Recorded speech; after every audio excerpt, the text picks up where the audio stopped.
Hi there, and thank you for kicking in to watch this recap of the workshop SEO and Google Analytics, Optimizing Your Online Performance. Today's podcast will last around 45 minutes, and my contact details will be at the very end for anyone that has any questions. My name is Patricia Owens, and I work for a company called Full Circle Management Solutions. We are based in Belfast, and we deliver a few programs across the councils in Northern Ireland. Through this work, I would work one-to-one with businesses as well as through delivering different workshops on behalf of the councils. I'm just going to share my slides with you to take you through the content step by step. A part of these, there will be some exercises. So what I would ask you to do is hit pause when we get to those exercises. Carry those out, take as long as you need, usually in and around 15 minutes is more than enough. And then restart it back up and we'll be going through the answers. So, okay, what I'm going to cover today, and bringing up the slides here for you now,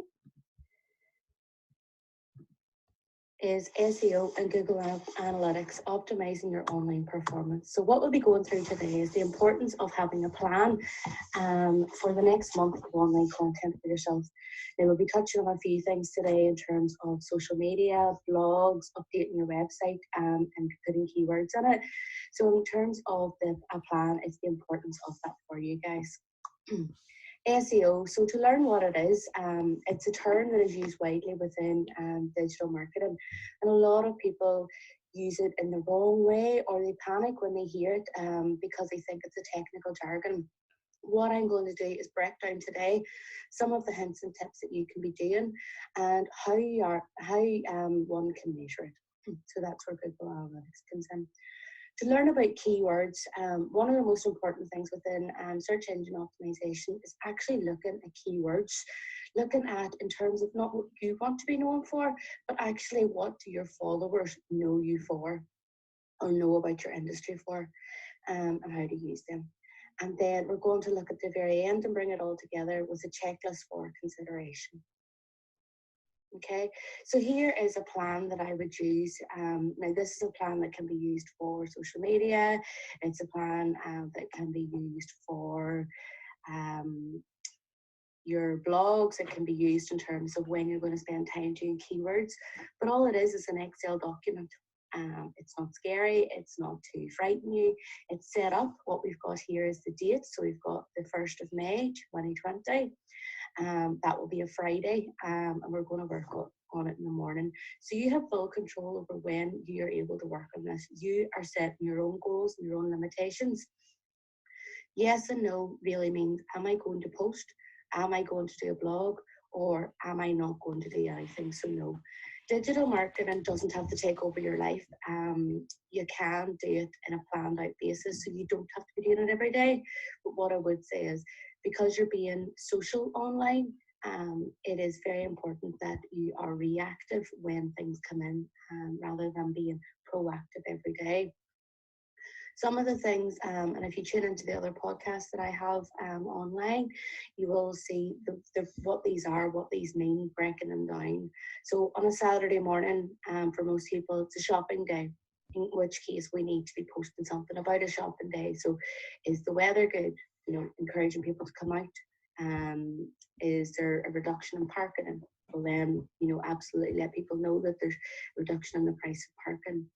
Memes are very good, but the one thing that I would say is we want them to be relevant to your business. There's no point putting a meme on that's going to be funny or get reaction if it's not going to be about people reacting on it. It's quality over quantity in terms of social media, and in terms of anything that you do online.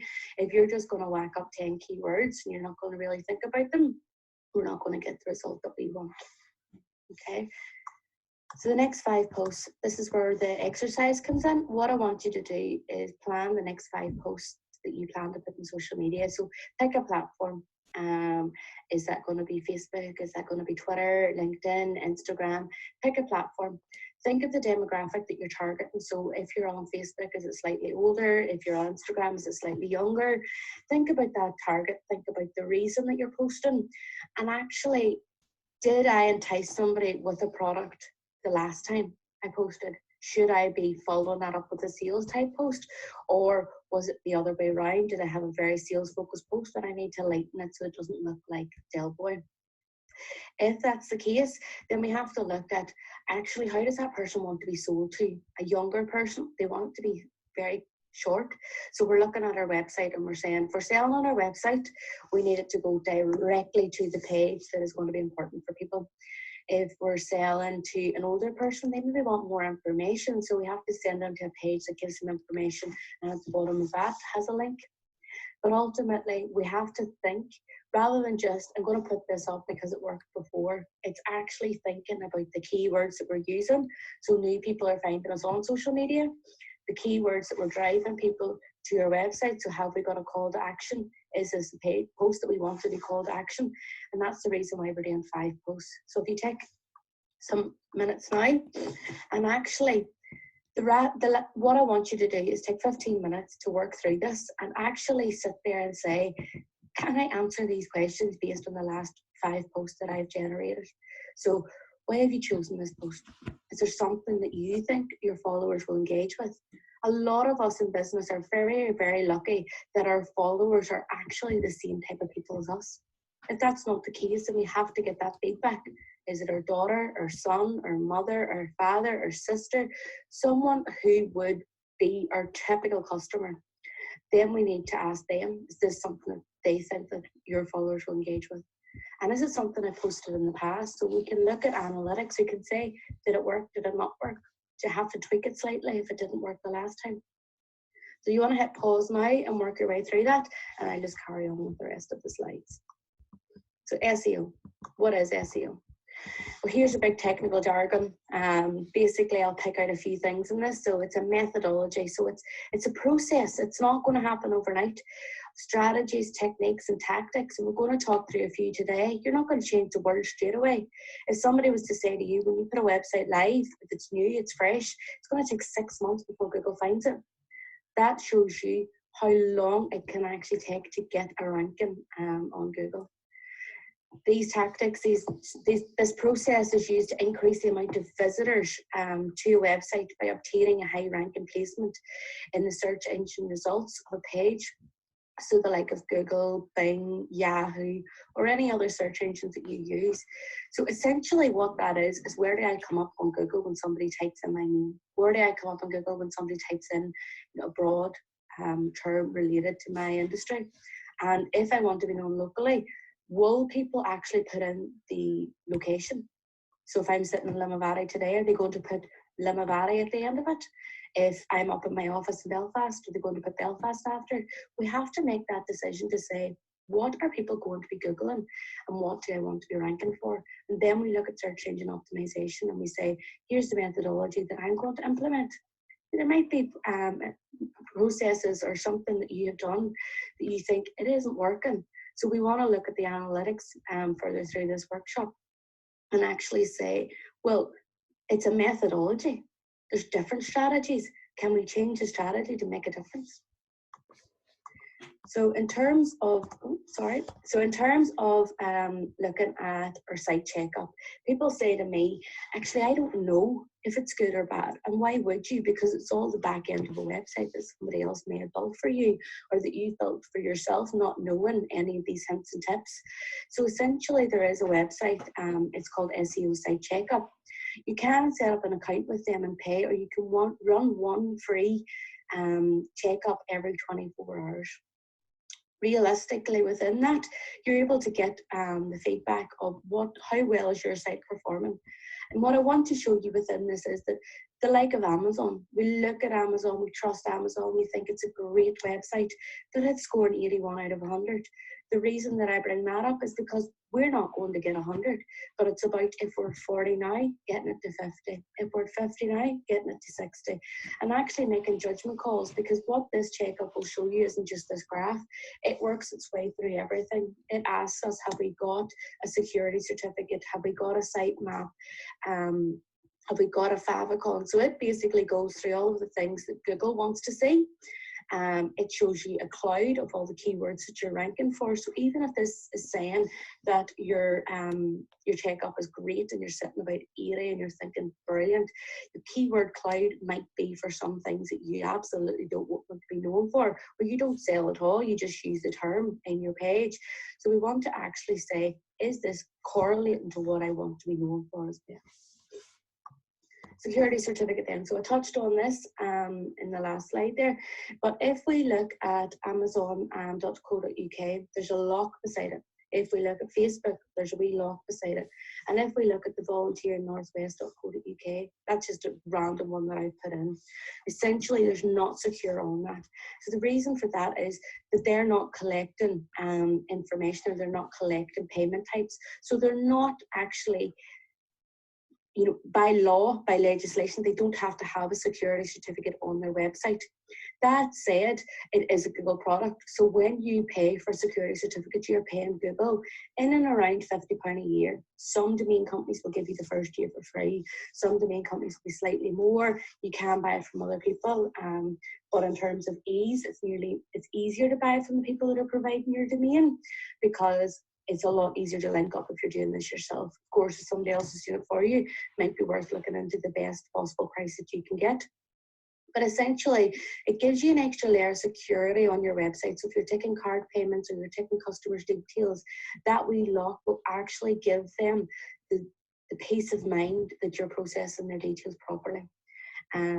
If we're looking at SEO, we're making a judgment call. We're saying it's not really worth me spending another £50 on my website, and I don't take anybody else's payment details or anybody else's details on my website. You might not have to get that security certificate, but the one thing that we need to look at is my competitors. You know, do my competitors have a security certificate? Because Google will always rank them slightly higher on that part than they would rank us if we didn't have one. So we actually have to make a decision and say, yes, there is every certain reason that we should have a security certificate, even if it is just to rank higher than our competitors. Okay, meta tags. So I've taken a few different examples here, just one council based in Northern Ireland, the Full Circle, which is our website, and then Canva.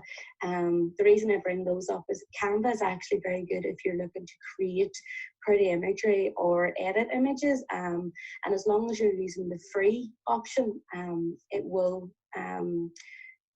generate good imagery and it's cost effective for you. You can use an app, or you can go onto the website and do it there. Personally, I find the website a lot easier because the screen's bigger. Some people say to me, well, it's just handier because all my images are on the phone. It's entirely up to yourself, it's personal choice. Somewhere in the middle, maybe using a tablet. But what I want to show you is a meta tag. Meta tag for Full Circle then. Full Circle is a dynamic and results-focused management consultancy practice. We support businesses to remove barriers to growth and make positive change. Full Circle have made a judgment call that we want to be known as a dynamic and results-focused. We are a management consultancy practice. We do support businesses if they're looking for that. We remove barriers to growth. We make positive change. They're all key phrases within our meta tag that we want to be known for. Now, that doesn't mean that that's everything that anybody's going to search for us. We can make changes to that, and I can go onto the back end of the website and do that. And we'll touch base on how to actually do that in a couple of slides. Canva then. So Canva have ran a Google ad. The Google ad has a meta tag set. So beautiful design templates. So somebody's looking for a template. Tools to boost your workflow. No surprises, so we're looking at the cost. Will that make people search? Potentially not, but it's not about every single phrase, every single term being something that somebody is going to search for. It's actually when they get there that it makes sense, that it's a sentence. Try it free today, free 30-day trial, unlimited storage. There's lots of things that they're using that people will be looking for. Magic resize tools. So if we're looking at resizing images, we're looking at resize, we're coming up on that. But when they have looked at their own website, their general website and their homepage, they haven't set up a meta description. So I want to show you the difference. If we look at the part at the bottom there, HTTPS, they have a security certificate. Create beautiful designs with your team. Use Canva's drag and drop feature and layouts to design, share and print business cards, logos, presentations, and this text has been derived from their website, so it's actually on their homepage somewhere. In terms of that text, they're ranking for those terms, and that's fine, but that's where you don't have control what Google finds for you. So you're basically taking it that Google is going to pull some information from the homepage and use it as your meta tag. The 3 dots means that there wasn't enough room. You only have a certain amount of room to actually put key phrase or meta tags in there. So we want it to be short and concise, but we want it to still make sense. With an ad, it's slightly longer, so that's why they set a meta description. But again, if we're looking at the free feature for small to medium businesses, we're actually saying they haven't put any effort into that. It may still have some of the terms that people are searching for, so it's not to the detriment. And this is where I mean it's a process. If we don't know how to set a meta tag, we have to look at the cost-benefit analysis. Is the meta tag that Google is showing at the minute okay? Is it working? Well, then why should I pay a web developer to change it for me? In terms of the Derry City and Strabane, on their meta title, they haven't got district council. So now all of a sudden they're missing out in council. In terms of their meta description, they have the word council there, but the page that Google has actually ranked is if you require any further statistical information, please contact the statisticians within the council and a web or an email address.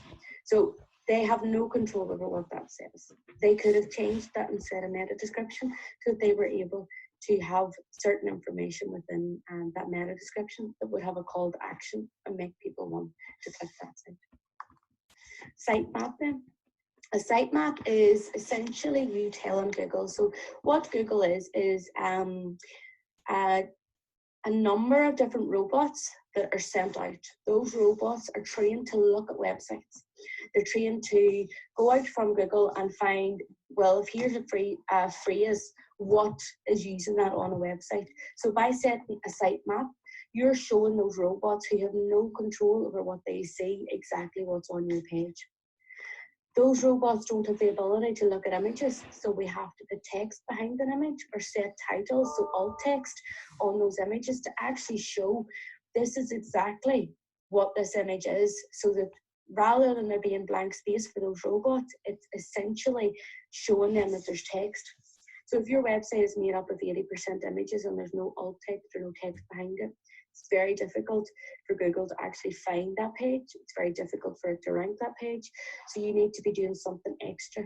And that's a sitemap where you're telling Google what that website looks like, how to navigate through that website. The one thing that you don't want is to change a page and your sitemap be completely different. So if we're using the like of template websites, it's very difficult to change those pages. So we essentially have a sitemap that we can submit on our Google console. If we're looking at templates, but we've edited the template slightly, we actually have to go on to plugins or to the back end of websites and generate a new sitemap, which we then upload to our Google console. The reason and the importance for doing this is Google then does not see pages that are not there. Have you ever gone onto a website and it says page not found or page requested not found? That's essentially the sitemap is saying there's a page here, but there's no page here. Okay. So what makes a good site? And I have a lot of people ask me this question day and daily. There's no right or wrong answer to this, but there's a few things that we can look at in terms of hints and tips. So quality over quantity. It's not about having 95 pages to 100 pages with lots and lots of keywords on them. It's about having 5 to 10 good pages and putting all of our keywords within those pages. There is a thing in Google that says we want 350 words per page. Does that make it look nice for the user? So we have to have this trade-off in terms of SEO. We want it to be user-friendly. We want the journey to be great, where there's calls to action all over the page, but we also want to be looking at close to the 350 words, so Google has something to rank. In essence, if we duplicate content, so if we're looking at our homepage and we put a bit about ourselves, and then we just copy and paste that onto our about page, there's no point having an about page because we duplicated content. The wee robots, all they see is the same content, no effort being put in. They don't rank the about page, and that brings down the overall rankings. User journey. So we've looked at user journey within quality over quantity, but essentially, if we go on to the like of Google Analytics, what that will show us is the average amount of pages that somebody has to click through to actually get to the purchase page or to get to the page that you want them to go to. Maybe that's contact us. If you only have 3 pages and there's no way that they can navigate in 3 pages, well, then we have to look at that journey and say, how do we shorten that? The loading speed, you know yourself, if you're going on by a phone and the internet's not great, we probably have about 5 seconds, and we have to work off worst case scenario of somebody that is at home using 3G and doesn't have great internet. Well, if they can't get on in 5 seconds, they're going to go straight off.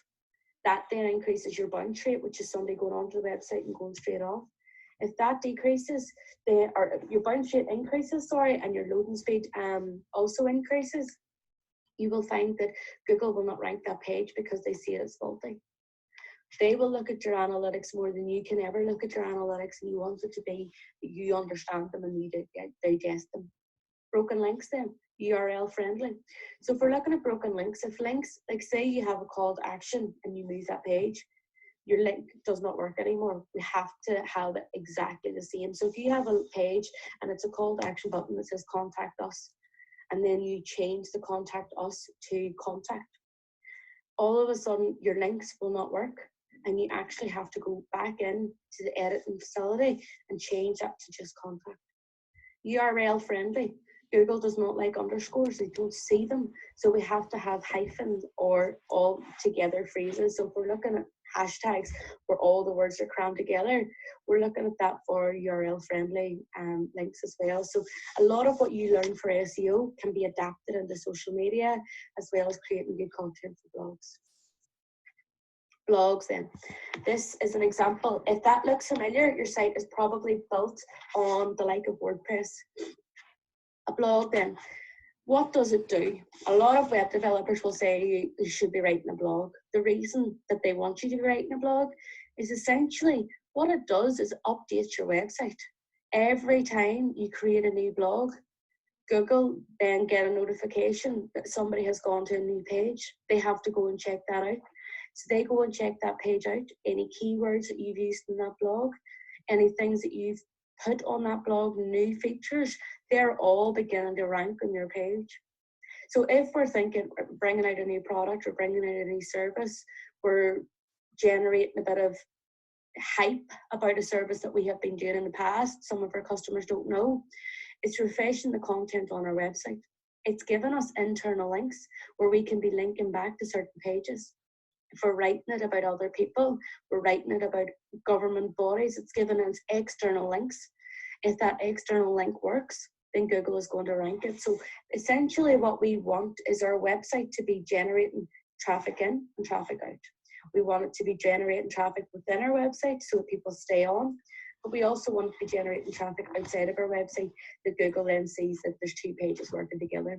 And vice versa, if there's somebody externally that can be linking to you, then you want that as well. So you should be encouraging that, and that comes from guest blogging. Thinking about the keywords, they are so essential on the like of blogs, because that's essentially where we can be putting in 350 good words. We are creating content for social media. Our social media posts are driving people to our website. There's an external link coming into our website, so that's now ranking on better. We have all of this potential to create this content. We can do this ourselves. We don't need, somebody else doing that for us, but we should be generating that. That's why we want a blog. Every time you update your page, you're sending robots back to your website and you're ranking for the keywords that you control. And essentially, it doesn't mean that your website's a dead page. If you never update your website, you don't have anything coming in or going out, that's static. So it's only ranked once by Google and never changed. If that's the case, we need to be making regular changes to our website. The one thing that we want to remember about blogs is actually, when we think about it, we want our blogs to be consistent. We want people to be checking back. I have clients that generate monthly blogs, bi-monthly blogs, or quarterly blogs. So long as people know how often those blogs are going to be, they're newsworthy, then they will continue to click in. Images then, so we've touched on this in a few slides back, but I want to go into slightly more depth. Google cannot see images. The robots do not have the ability to identify images, so what they see is blank space. All they would see if this was my web page would be images, alt text, keywords, sizing, good quality, and upload to Facebook. They wouldn't see the image at the side and they wouldn't see the image at the bottom. So that image at the bottom that says people, initiative, performance, that's saved as a JPEG. So it's no longer text, it's an image. Google will not see that. So if I'm thinking my keywords are actually people, initiative, and performance, I need my alt text to be that. I need my alt text to tell Google what that is, to explain what that is. Full circle then, so I have to have full circle logo. So they then know if that's the logo of the company. And it's similarly, every image that I put on my website will slow down loading time if it's not saved in the right way. So I want it to be adding value. We don't put images for the sake of putting images. We put images because they add real value to every page that we have on our website. So in terms of looking at that, we have to actually say, right, what would this resonate with somebody, or what is the reason for this?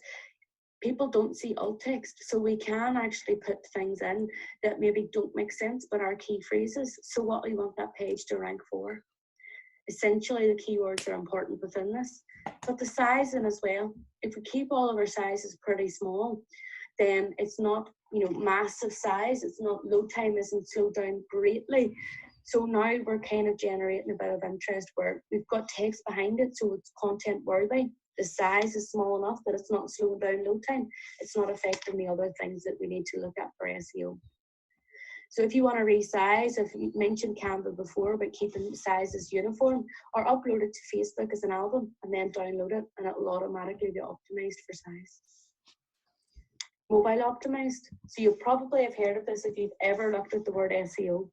It's one of the most difficult things to do by yourself if you're not a web developer. But essentially, the reason that something we want to mobile optimize sites is that it fits onto a mobile.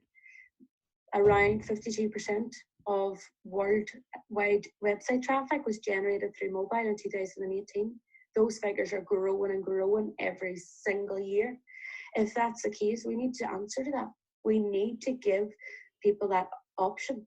That doesn't mean that people aren't going on through desktop. They're still 47.8%. So there's still traffic that are coming through a desktop. So our website can't solely look mobile optimized. We have to have two separate sites. One that looks great on a desktop but still works on a mobile. That comes from the templates that you choose. If we're looking at templates, they have to be mobile optimized so they can be used. And when we're developing our website, we have to say, what does that look like on a mobile? So we publish it, look at our mobile, say this needs changed, that needs changed, unpublish it and make those changes so that it works. Within a mobile, we have to be looking at the customer journey. Where do they want to be going? Because essentially images now take up the full screen. Images that were side by side showing the importance are now below each other. So we have to say, where does that call to action go? So that people are then clicking on the right buttons. The usability, is it user friendly? Can they swipe? So when you can hover over something on a desktop, if you're on the like of an Apple iPhone, that's not possible. They're clicking. So we have to look at the usability for a mobile and make that user friendly.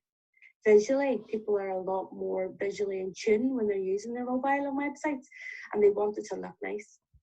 We have to take that into account. So what I want you to do now is take 15 minutes to think. What do you believe people are using to search for you? What would you Google if you were wanting to find your company? Again, I asked that question if you're your customer, if you're your typical customer persona. If you're not, then what would your customer Google to find your company? Essentially what we want to think about as well, our customer demographic search, would they search different terms on Google? And do we have to be looking at those? What I mean by that is, if my customers are from America, are they using different spelling to me? Do I need to look at that? Or are they all going to be UK spelling? And can I keep it regular with that? Will they put hyphens? If it's a hyphenated word, it may not be a hyphenated word, but is that something that your customers would search rather than it all being, two separate words? Would they search plural or singular? That sometimes comes in when we're looking at things like wedding. People, even though it's one wedding, people call it weddings. So we have to look and say, I need to be using a mix of both of these in terms of my keywords. So again, if you want to hit pause, take 15 minutes and think about what people are using, what people will be searching for you.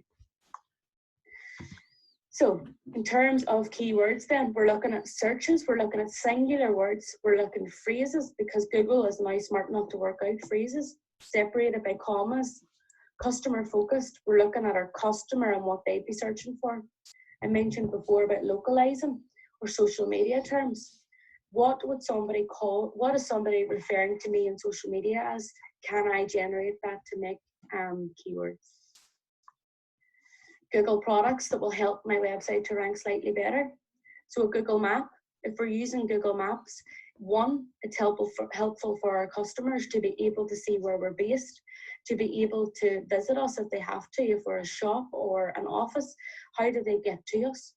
By putting that on, you're using a Google product, you're given basically an external link to Google, they're going to rank us slightly higher. Data capture, Google rank data capture higher. So if you don't have one, it may never be used, but if you don't have one on your website, that page is very difficult to get it ranked. So if it's never used and it's taken away the usability of your website, it's a judgment call you make. If it might be used and it's not taking away any value on your website, then it's something that you absolutely need to keep there, because it's an answer to one of the SEO. By submitting your sitemaps on your Google console, you're now telling Google consistently, what is my site, and have you ranked that site? You're asking those questions. We know ourselves, the customers that shout the loudest get the most reward, get the quickest service. So we want to actually be one of those customers for Google. Submitting a sitemap is free, so why not do it? And Google My Business, it's a social media platform.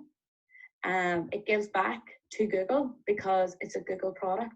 So yes, it's not one of the ones that people go on to find out information or people go on to update regularly, but once a month, once every 2 months, keeping that page slightly up to date, making sure that all the information's on it, that if somebody comes across it, they're not reporting it for it being wrong.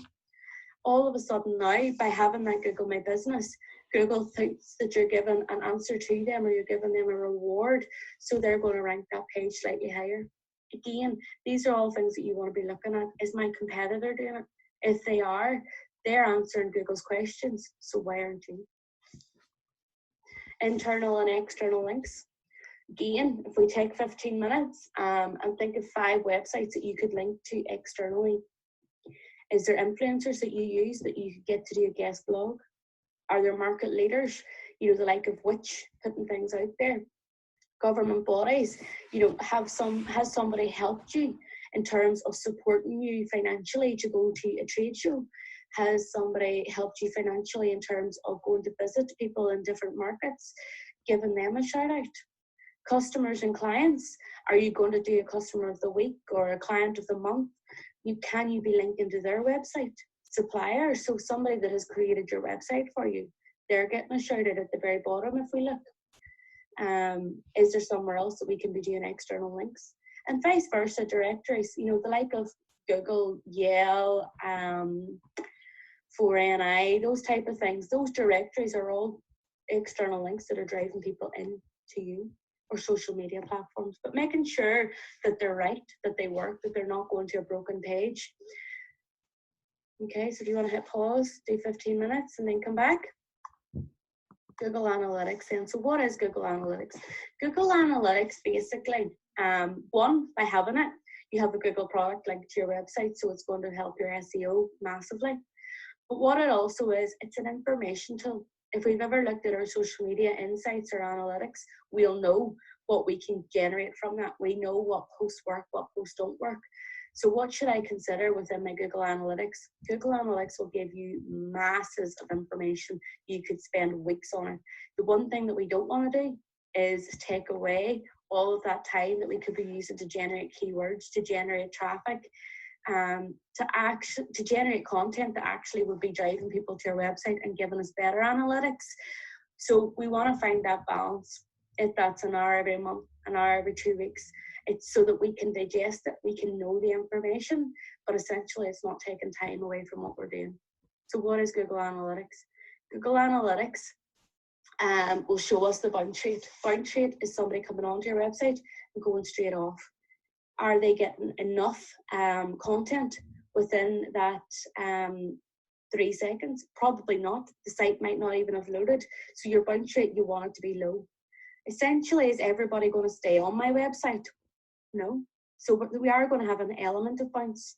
Google, the robots are coming onto our site and going off. Is that counted as a bounce? So we want there to be some bounce. We don't want there to be massive bounce. If everybody is bouncing off our homepage, we need to do something about it. The average time or average pages that somebody stays on our website. Essentially, this is where we're going back to the user journey. If somebody is only going to 2 pages, is that enough to buy? If they're only on for 30 seconds, is that enough time to buy? If that's the case, then that's enough. That's all we need our average time to be. If it's not, then we need to increase that average time. So we're looking at the pages that they're bouncing on to generate a bit more traffic. The amount of visitors. Can we take a general amount of visitors and say that's not enough to consider our bounce rate? That's not enough to consider our average time.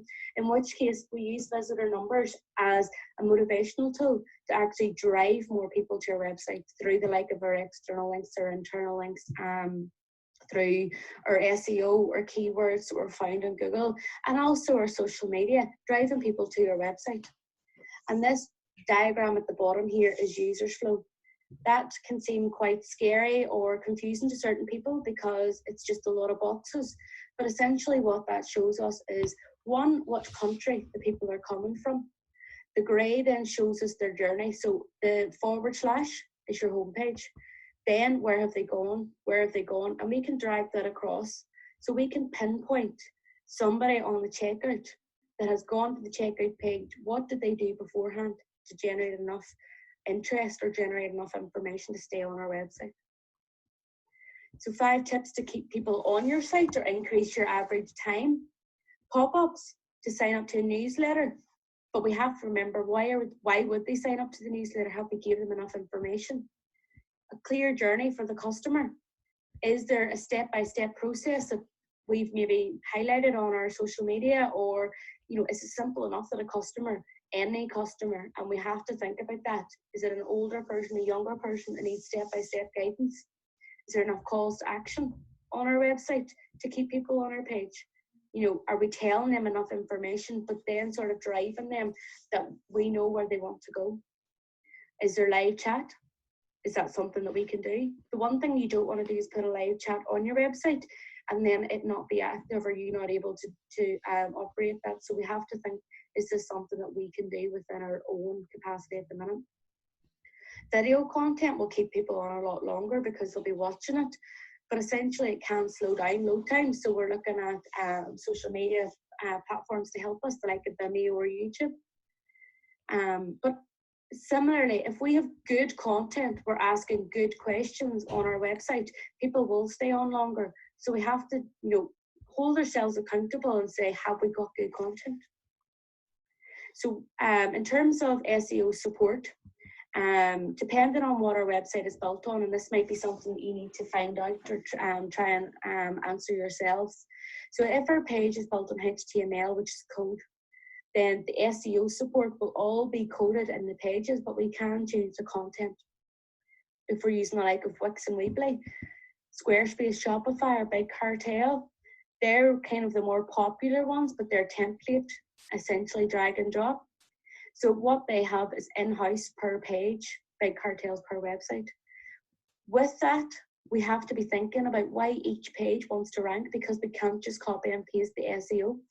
This is where the process comes in. Which pages do we want to rank first? Are we going to put more time into? And then as we get time, if it's once a week, once a month, as we get an hour, we're going to put that into the second page, the third page, the fourth page. But again, content is important.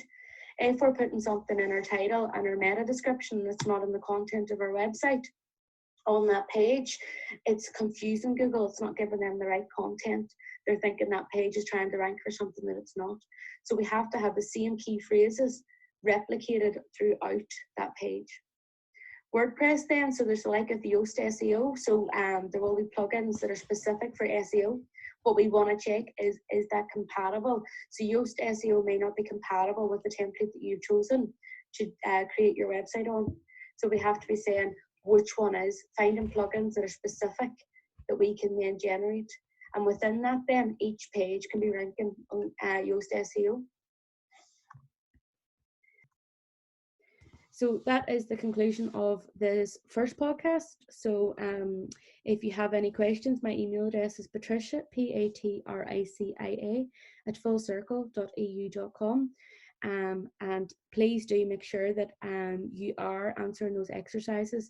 You will know your business the best. You know, you can go and ask anybody questions, but ultimately you know your business the best.